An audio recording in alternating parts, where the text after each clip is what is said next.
Hi viewers, welcome to our channel. ప్రస్తుతం మనతో పాటు సీనియర్ జర్నలిస్ట్ దామో బాలస్ అన్నారు. వాటితో మాట్లాడదాం. నమస్కారం సార్. నమస్తే సార్, ముద్రగడ పద్మనాభం అంటే మొన్నటి వరకు ఆయన వైసీపీలో చేరుతారు అన్న వార్తలు వచ్చాయి. అంటే జగన్ గారు తన కొడుకుకి సీట్ కన్ఫర్మ్ చేసి ఉంచారు, అందుకే వైసీపీలో చేరుతున్నారు అన్న వార్తలు అయితే వినిపించాయి. సో ఇప్పుడు ఆయన సడన్గా జనసేన వైపు చూస్తున్నారు. పవన్ కళ్యాణ్ గారితో మీటింగ్ కూడా ఏర్పాటు చేసుకున్నారు. మరి ఏంటి సార్, జనసేన పార్టీలో చేరబోతున్నారంటారా? బేసిక్గా ఏంటంటే ముద్రగడ పద్మనాభం ఆయనకి ఒక్కడికే అయితే వైసీపీ సీట్ ఇచ్చిండేది. కానీ వాళ్ళ ఫ్యామిలీలో ఆయన వాళ్ళ చిన్న కొడుకు గిరిబాబు, వాళ్ళ భార్య ముగ్గురికి సీట్లు అడిగినట్టుగా తెలుస్తుంది. ఒక ఎంపీ, 2 ఎమ్మెల్యే టికెట్లు అంత ప్రొవైడ్ చేసే పరిస్థితి వైసీపీలో లేదు. మనం వైసీపీలో చూస్తున్నాం, ఉన్న వాళ్ళకే ఇక్కడ సీట్ చిరిగిపోతుంది. అవును. సో ఇప్పుడు కొత్తగా వస్తున్న వాళ్ళకి ముగ్గురికి ఇవ్వాలంటే కష్టంగా ఉంది. అందుకని వీళ్ళు తేల్చట్లేదు. దాంతో ముద్రగడికి హీట్ ఎక్కిపోతుంది. ఎందుకంటే ఆయన 2009 నుంచి ఖాళీగా ఉన్నాడు. సో 2014లో పోరాటాలు చేశాడు రిజర్వేషన్కి సంబంధించి, కాపు రిజర్వేషన్. అప్పుడు తెలుగుదేశం వాళ్ళు చంద్రబాబు సీరియస్గా తీసుకొని ఆయన కేసులు పెట్టడం, హౌస్ అరెస్టులు చేయడం, ఇంటి ఆడవాళ్ళని తిట్టారని ఇవన్నీ వచ్చాయి. అంటే ఆయన ఇప్పటి వరకు తెలుగుదేశాన్ని తిట్టినట్టుగా ఎవరిని తిట్ల, అలా తిట్టుకుంటున్నాడు. ఆ తర్వాత కూడా పవన్ కళ్యాణ్కి వ్యతిరేకంగా కూడా ఆయన లెటర్లు కూడా రాశాడు డైరెక్ట్గా పవన్ కళ్యాణ్కి. సో ఇప్పుడు ఇంకా ఆయనకి గత్యంతరం లేక మళ్ళీ యూటర్న్ తీసుకొని మళ్ళీ జనసేన వైపే వెళ్తున్నట్టుగా తెలుస్తుంది. దాని బదులు ఆయన ఇండిపెండెంట్గా నిలబడవచ్చు, కానీ ఆయన కాన్ఫిడెన్స్ ఉన్నట్టు కనబడలేదు. ఎందుకంటే మొత్తంగా ఇవాళ సమీకరణాలు మారిపోయినాయి. ఇవాళ జనరేషన్ ఆయన ఒక రకమైన ఓల్డ్ జనరేషన్ పాలిటిషియన్, సో కాపు నాయకుడు. కానీ ఇవాల్టి పరిస్థితుల్లో పార్టీ అండలేకుండా ఇండిపెండెంట్గా గెలిచే పరిస్థితి లేదని ఆయనకి తెలుసు. నిజానికి ఆయన ఇండిపెండెంట్గా పోటీ చేస్తానని అన్నారు. కానీ ఇక్కడ సమస్య ఏంటంటే వారసుల సమస్య. చాలామందికి ఇవాళ ఉండే ప్రాబ్లం ఏంటంటే వాళ్ళు రిటైర్డ్ అయిపోవాలని కోరుకోరు, కానీ వీళ్ళు యాక్టివ్గా ఉన్నప్పుడే వారసులు రావాలి. సో అది తెలుగుదేశంలో కూడా ఆ ప్రాబ్లం ఉంది. ఫర్ ఎగ్జాంపుల్ అయ్యన్న పాత్రుడు వాళ్ళ కొడుక్కి కావాలి, నాకు కావాలంటున్నాడు. అది ఇద్దరికి ఇచ్చే పరిస్థితి చంద్రబాబుకి లేదు. అలాగా చాలామంది వారసుల్ని పైకి తీసుకురావాలి, ఇంట్రడ్యూస్ చేయాలి, వాళ్ళు ఉండాలి. కానీ వైసీపీలో ఫర్ ఎగ్జాంపుల్ బొమ్మన కరుణాకర్ రెడ్డి ఉన్నాడు. ఆయన వారసుని ఇప్పుడు ఎమ్మెల్యేగా ఇస్తున్నారు. ఆయనకి ఇంకా ఎమ్మెల్యేగా ఇచ్చే పరిస్థితి లేదు, అందుకని ఆయన టీటీడీ తీసుకున్నారు.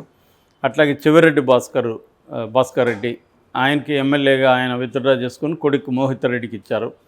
ఆయన్ని వేరే రకంగా జగన్ ఉపయోగించుకున్నాడు. అలాగే ఏమవుతుందంటే కొడుకులు ఉండాలి, కూతుర్లు ఉండాలి, లేకపోతే భార్యలు ఉండాలి, మేము కూడా ఉండాలి అంటే ఏమవుతుందంటే కుటుంబం రాజకీయాల్లో ఉండాలి. ఒకే పార్టీ వాళ్ళని చేయాలంటే అందరూ కూడా వస్తారు. రేపొద్దున ఇది ఒక బ్యాడ్ ప్రెసిడెంట్ అంటారు. అంటే ఒక ఫ్యామిలీకి ఇస్తే అనేక రాజకీయ ఫ్యామిలీలు ఉంటాయి, వాళ్ళు వారసులు ఉంటారు. సో ఇది ప్రాబ్లం. ఇక్కడ ఇప్పుడు జగన్కి ఉండే ప్రాబ్లం ఏంటంటే కాపులు కంప్లీట్గా కన్సోలిడేట్ అయ్యి జనసేన వైపు వెళ్ళి జనసేన ఓట్లన్నీ కూడా తెలుగుదేశానికి ట్రాన్స్ఫర్ అయితే జగన్కి ప్రాబ్లం వస్తుంది. ఎందుకంటే మనం చూస్తున్నప్పుడు రకరకాల ఆంధ్రప్రదేశ్లో కులాల వారిగా పార్టీలు ఉండిపోయినాయి. కమ్మ కులం తెలుగుదేశం, రెడ్డి వైసీపీ, కాపులేమో మన జనసేన. అయితే దీంట్లో ఈ 3 కులాలు కాకుండా ఇతర కులాలు ప్రధానంగా ఎస్సీలు, ఎస్టీలు, మైనార్టీలు వీళ్ళు ప్రధానంగా తెలుగుదేశంతో మన వైసీపీతో ఉన్నారు. ఎస్సీలలో కూడా మాల సామాజిక వర్గం ప్రధానంగా వైసీపీతో ఉంది. ఇటు బీసీలు ట్రెడిషనల్గా తెలుగుదేశంతో ఉన్నారు. గతం 2019లో జగన్ చేసిన కొన్ని ప్రయోగాల వల్ల బీసీలు కొంతవరకు జగన్ వైపు వచ్చారు. అట్ ద సేమ్ టైం కాపులు కూడా వచ్చారు. కాపులు ఏంటంటే ఇప్పటి వరకు కంప్లీట్గా ఒక రెడ్డి, ఒక కమ్మలాగా కాపులు ఒక పార్టీతో కంప్లీట్గా అసోసియేట్ లేరు. వాళ్ళు చీలికలు ఉన్నాయి కాపుల్లో. సో ఈ చీలికలను ఉపయోగించుకొని 2019లో కాపుల ఓట్లు మ్యాక్సిమం పొందగలిగాడు జగన్. ఇప్పుడు పవన్ కళ్యాణ్ ఒక ఛాలెంజ్ విసురుతున్నాడు జగన్కి. అదేంటంటే కాపుల్ని పవన్ కళ్యాణ్ కన్సోలిడేట్ చేసే పరిస్థితి కనబడుతుంది. ఈ పరిస్థితిలో జగన్ ఏం చేస్తున్నాడంటే ఆల్టర్నేటివ్ కాపు నాయకులు ఎవరెవరు ఉన్నారో వాళ్ళని తీసుకురావడం, రెండవది కాపులు బలంగా ఉన్న చోట బీసీలకి టికెట్లు ఇవ్వడం, ఆ రకంగా బీసీలని మొబిలైజ్ చేయడం అన్న ఒక టాక్టిక్స్ జగన్ ఫాలో అవుతున్నట్టుగా మనకు కనబడుతుంది. ఈ క్రమంలోనే జగన్ ఇటు ముద్రగడని, వంగవీటి రాధాని, తర్వాత మొన్న వెళ్ళిపోయిన రాయుడు, అంబటి రాయుడిని, ఇలాంటి కాపు నాయకుల్ని తీసుకొద్దాం అనుకున్నాడు. అదేమో అంబటి రాయుడిది బెడ్స్ కొట్టి అతను వెళ్ళాడు, జనసేనలోకి వెళ్ళాడు.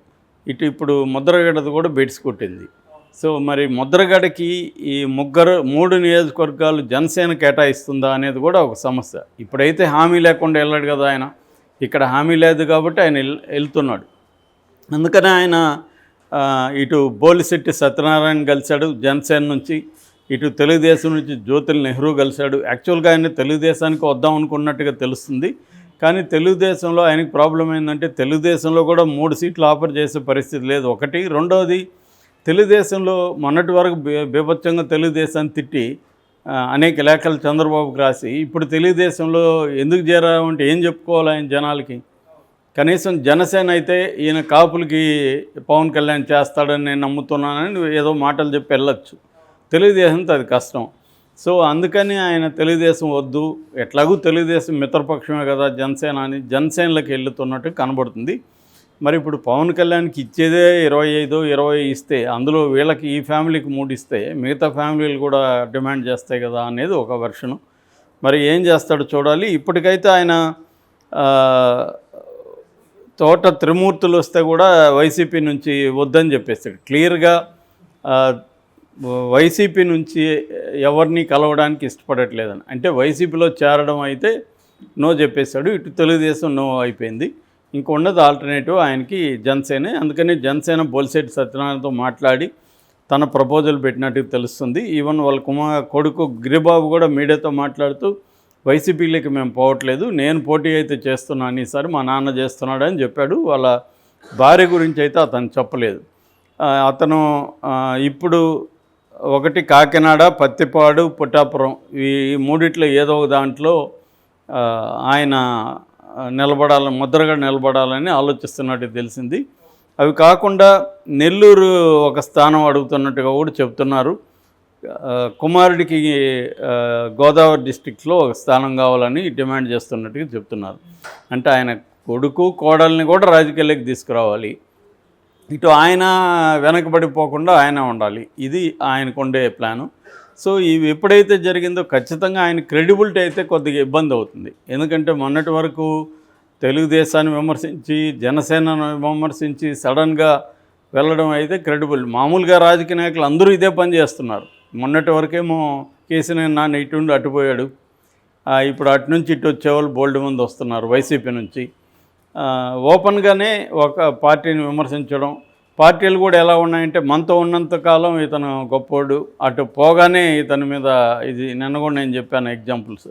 సో ఇటువంటి ఒక కాంటెక్స్ట్లో మిగతా నాయకులకైతే అది ఓకే, వాళ్ళ రెగ్యులర్ రాజకీయ నాయకులు ఇలాగే ఉంటారు. కానీ ఈయనకి ఏంటంటే ఒక రకమైన క్రెడిబిలిటీ ఉంది, కొంత కాజ్ కోసం నిలబడతాడు, ముఖ్యంగా కాపుల సమస్యల కోసం నిలబడతాడని. ఇప్పుడు క్లియర్గా వైసీపీలో వీళ్ళు అడిగిన 3 సీట్లు ఇవ్వలేదు కాబట్టి జనసేనకి వెళ్తున్నాడు అనేది క్లియర్గా జనాలకు తెలిసిపోతుంది. ఈయనకి కూడా క్రెడిబిలిటీ పోతుంది. కొంతమంది సింపతి కూడా చూపిస్తున్నారు, పాపం 2009 నుంచి ఖాళీగా ఉన్నాడు కదా పోనీలే అంటే ముగ్గురికి మరి నువ్వు పోరాడింది కాపులకైతే నీ ఫ్యామిలీ కోసం నువ్వు పోరాడుతున్నావు ఇప్పుడు అనేది బయటకు వస్తుంది. ఆ రకంగా ఆయనకి కొంత క్రెడిబిలిటీ దెబ్బతినే అవకాశం కూడా ఉంది. ఎందుకంటే ఈయన ఇప్పుడు వెళ్ళి వైసీపీని విమర్శిస్తూ ఇటు తెలుగుదేశాన్ని జనసేనని పొగుడుతూ వెళ్ళాలి రేపు పొద్దున జనంలోకి. వెళ్ళినప్పుడు ఈయనవే వీడియోలు, ఈయనే లెటర్లు వీళ్ళు వైసీపీ వాళ్ళు బయటికి తీసుకొస్తారు. కానీ నిన్నటి వరకు ఈయనేం మాట్లాడాలని ఈయన క్రెడిబిలిటీని దెబ్బతీసే కార్యక్రమం వాళ్ళు చేస్తారు. వాళ్ళు కూడా అక్కడున్న కాపు నాయకులే చేస్తారు ముద్రగడికి వ్యతిరేకంగా. మరి ఏం జరుగుతుంది అనేది మనం చూడాలి.